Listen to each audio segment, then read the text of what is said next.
I'm about to show you how to create high converting Facebook static ads that scale in a completely automated way using AI. My name is Andy Austin. I've managed over $11 million in profitable ad spend across e-commerce, SaaS, lead gen, mobile apps, and newsletters. And today I'm gonna give you the exact process I use to create winning ads in just a few minutes. I can tell you that this method is absolutely going to change your Facebook ads performance and reduce the time you spend on creating ads to just a few minutes per week. This is exactly what I use to launch, test, and scale hundreds of ads every single week. In this video, I'll walk you through how I'm going to create an ad for my newsletter, Next in SF, and I'll walk you through exact creative process, spying on competitors, creating audience profiles, using AI to clone and remix your competitors' winning ads legally, and creating more ad variations from your existing winning ads. We have a lot to cover, so let's get into this. First thing we want to do in a stage one, right, is to go to ad library. So we're going to go to meta ad library, and we know that Next in SF is a newsletter. Let's say it's going to be like San Francisco newsletter. Struggling to find things to do in. Here's an example. Right, so we have one ad, we have a bunch of ads for newsletters, right? They're all kind of the same. So San Diego Meteor even, Flagstaff. So when it comes to researching competitor ads, it's very, very important to actually look at last 12 days or last 14 days. So you're gonna filter this out. So you go to basically filters, and you're gonna go to impressions by date, and you're gonna just select 2 or 3 weeks ago, and then just filter. So that means you're gonna only see the ads. They've been running these ads before 3 weeks ago. We can see a bunch of ads. So let's just pick some of these ads. Let's just gonna save these images. Let's save these images. This is beautiful. Look at this image. Okay, so we have these images. They're pretty much the same. We can actually look at these newsletters, so see which one's getting a lot of likes.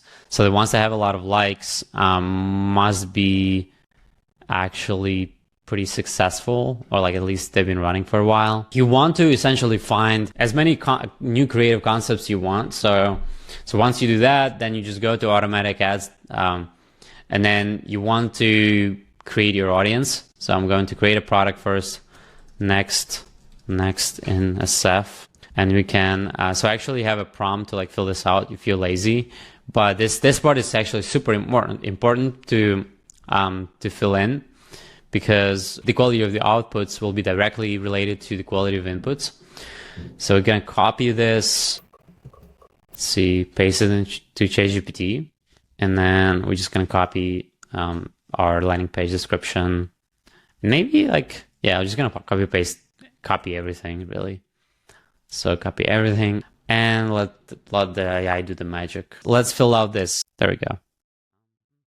So ChatGPT is not perfect, so that's why you have to kind of manually edit it. Unique differentiating points. So let's see what the AI given us. Actually, this is good. So say it's like created by Next in SF team. With paste. That's cool. And then, yeah, whatever differentiating points you want to add. Oh, free. Primary call to action, join free.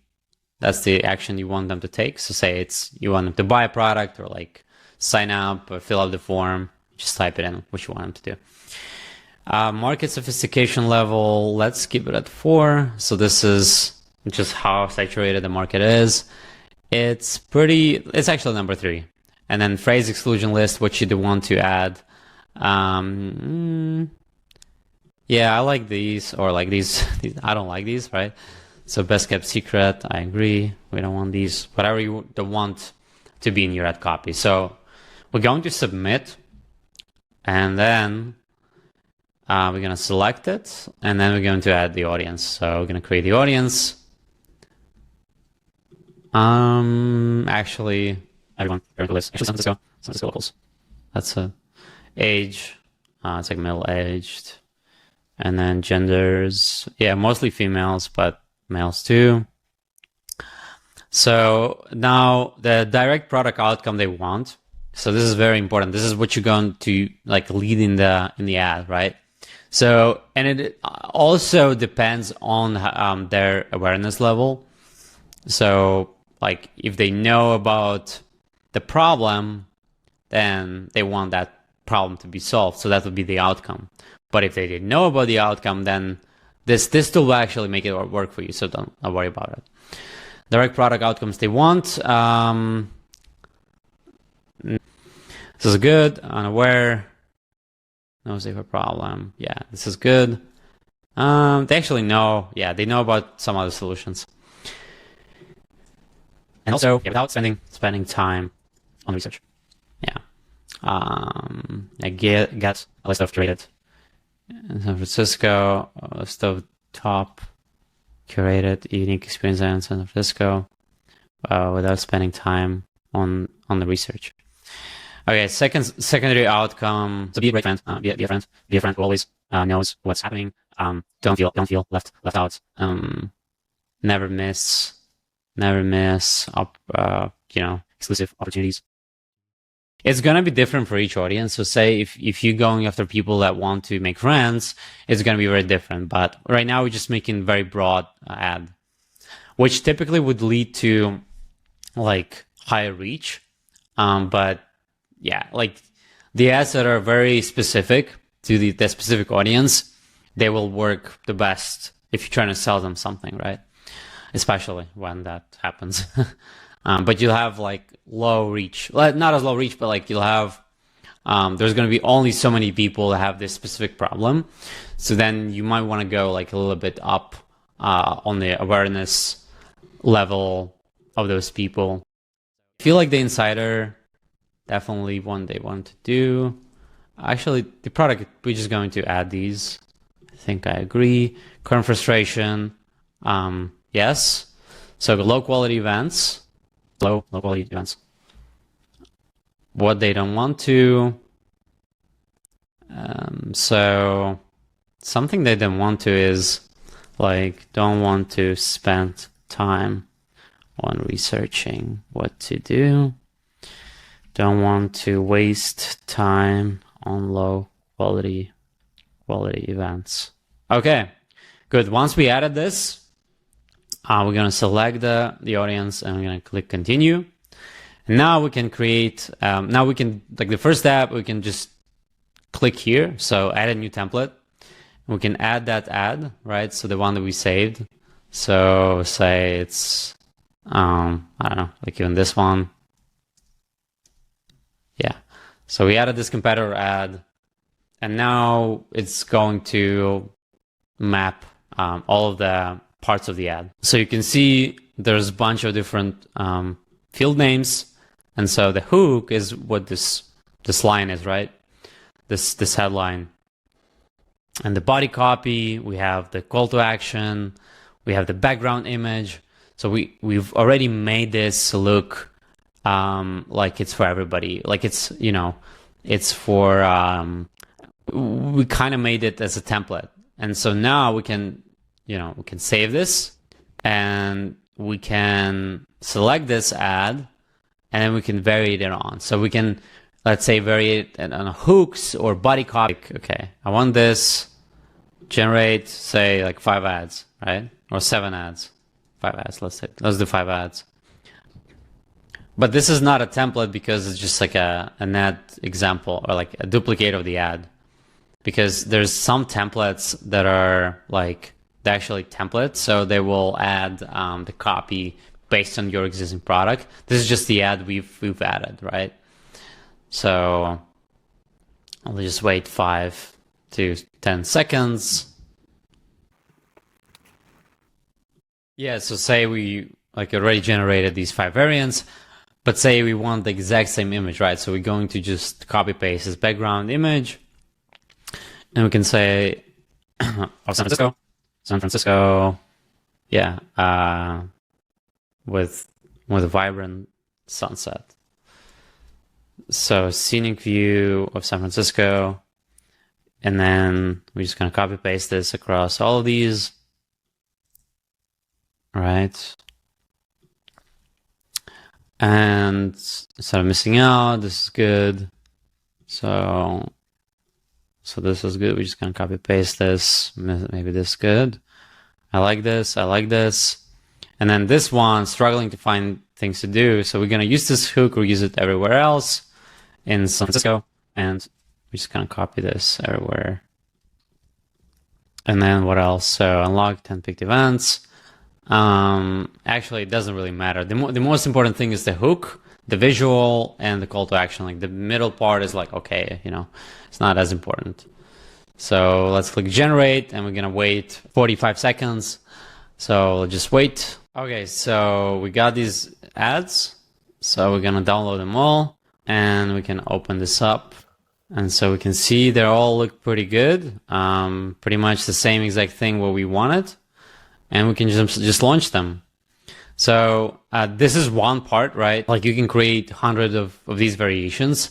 The best thing to do is to say you have a winning ad, which in this case I do. So what I'm gonna do is I'm going to get that winning ad. I think I saved it somewhere here. So this is the exact winning ad actually. And so we're gonna take this winning ad and we're going to upload it as a style, I guess, as a template, or yeah, as a template. I'm gonna pick it, select it here, and now we can say I want to just keep the same image, but I want to change the background. So we're going to unselect everything. I'm going to unselect everything here, right? So unselect everything and just keep the visuals. And then I want to like have 15 variations of, or like say 10 variations of it. And I'm gonna hit write 10 variations, and it's going to keep everything the same, except it's going to give me more variations. And it's gonna be tailored to my exact product. But this is already a winning ad for this product, so I'm just gonna have more variations of this ad with different backgrounds. See, I already created these variations, and I can just hit generate, and let's wait another 45 seconds. All right, so we have these images generated. Let's download them all. Let's see how beautiful they are here. Okay, so we have these images here, right? So as you can see, it's a lot of different variations, right? So they're all relevant. It's about events. You can see text is perfect. And yeah, and you can pretty much launch these. So now you can, so I've showed you how to duplicate your winning ads. I've shown you how to create more variations of the winning ads and how to duplicate your competitors' winning ads. Now, what you can also do is to take any of these proven templates, right? So say I want 7 variations of this. I'm just going to click variate, and it's going to create all these different templates or ads. And we just have to wait. All right, so we generated some different variations, and you can look through them. You can edit them if you want, or you can just hit generate. So, are you the friend who always knows what's happening? This is pretty good, right? Because that's tapping into what we've told this app that they deeply want. So let's say, so this is good, right? It's just like a story. Maybe this one we can say like finding friends in SaaS is hard. So this newsletter, let's see, it sends you all the top events where you can meet people. Or let me like meeting people. Yeah, it's fine. Ask just meeting people, more about meeting people in SaaS is hard. Okay, so is feeling sends you. Yeah, we can say that's fine. Okay, join me now. That's it.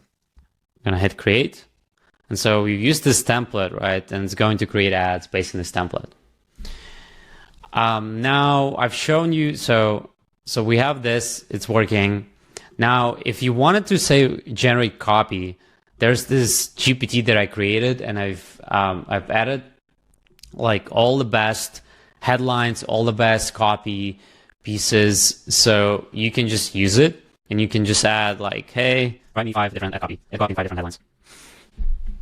So it might ask you like, okay, what's the product name or whatever, but you kind of have to tell it already. So it's like, here's my yeah, provide details, right? So let me just add it in here. So we can just really copy paste this whole thing and just copy paste this, and it's going to do the work for us. Okay, so we have these ads generated. You know, are you the friend who always knows what's happening? So actually, I should have added in San Francisco. SF gems. So as you can see, like these templates, they're gonna be super high quality in terms of quality of the image, and it's really instant, right? So it takes 30 to 40 seconds to generate these ads, versus if you would do ChatGPT, you can only do ad by ad. Also, like tools like ecomm, it's also like one ad at a time. And if you want to do Canva, you have to obviously do it manually, and this does it all for you. So yeah, that's how it works, and you can use this copy, right? Generate a different copy, right? So different styles, and you can copy paste this all into your ads. Now let's see. So we've covered this part. We've covered pretty much this part. This is like more of in-depth stuff, but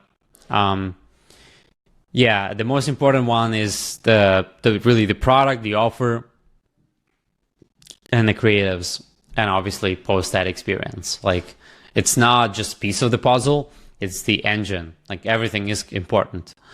So, but this should help you generate a lot of ads. I think that's pretty much what we've covered. If you have any questions, you can obviously ask me in the comments. I'm gonna leave my email and a link to book a calendar, like a link to book a chat with me. If you want me to look at your funnel, your ads, give you some feedback, especially if you're spending, like over $100 a day, you definitely benefit from this.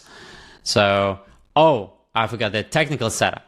So the technical setup, what we use right now is we typically use ABO. So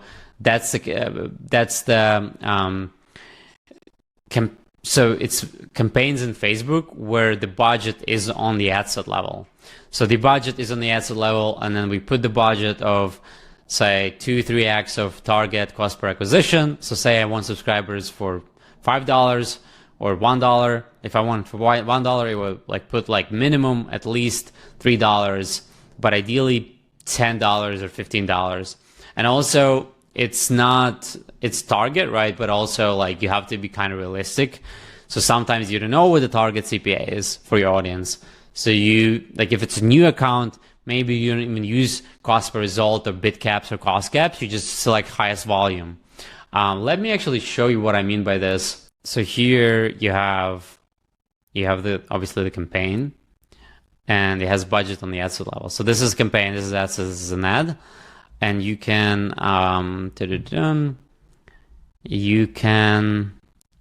set up the cost per result. So like if it's a totally new account, don't do this.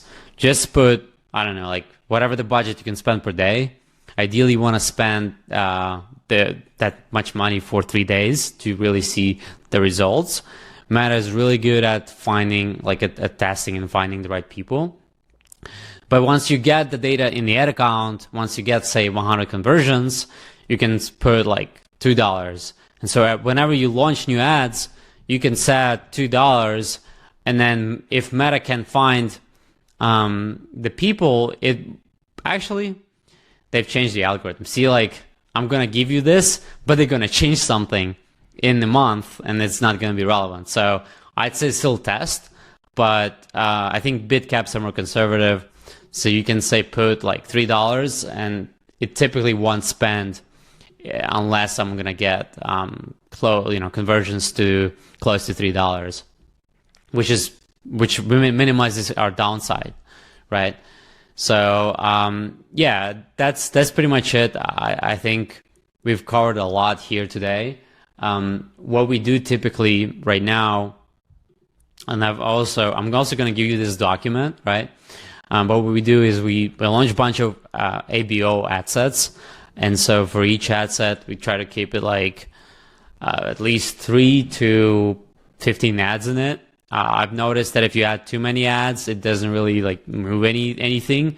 So keeping it 7 to 15 ads is just kind of what works right now, but it might change in the future, right? So actually, I think it's mostly 6 to 7 ads.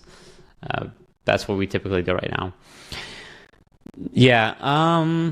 Also, if you have interests, or like if you have in Meta, if you can find interests, it's worth testing them, right? So you have to go to original audience options, and then see if you can have interest for your audience. So you can actually browse and like find interests as well, which is pretty cool. And those still work. Sometimes especially in new ad accounts, we see that interests help a lot. Now how to do testing. I already told you, right? So we typically do one campaign per target audience and per offer or product. And sometimes it's plus pain points or pain points message. So this combination, we typically do one campaign, and then within this campaign, like different ad sets with different ad sets. So like maybe each one has one ad set or creative style, or like creative test. Actually, this could be whoever you like. Different videos in this style, could be images in this style, and this is how you would do this. And how would you run ads, right? Like you don't want ever that, let's see, so don't not pause ads that don't spend ever. Exactly. So you don't want to pause ads that are not spending, because they might spend eventually. We've seen that. So like an ad is in the ad set, and 7 days, 10 days later, it starts spending. And then also your competitors might copy those ads and they won't work. So just kind of make more work for your competitors. Then if you have an ad set that's working, okay, so say you have you've launched ads and you have target cost per acquisition at $2, but it's within 3 days it's not too close to $2, it's like $5. Then you want to pause it within 2-3 days, like 2-4 days. If you don't see it getting close to that level, you just want to pause that ad set or that campaign. So don't waste money. The first rule of advertising: don't waste money, don't lose money. Of performance advertising, I have to clarify, because there's brand marketing, that's very different. How do you do scaling? So if something is performing well, and typically it's way below your target cost per result, so say if it's $2 per subscription, and your goal is 5, then you can scale the hell out of it. You can really 3x the budget, 3x the daily budget, and just wait 3 days or 2 days, see how it works. What we do typically, we use cost caps, we use bid caps, we just apply the bid cap and then we scale it that way. That helps a lot, because that helps us not overspend on the ads, so it helps us not overspend on the ads that work, but only work up until a certain level of spend. So that's very important. Yeah, and you just like double the budget every 3 days. And so the important thing is ads die.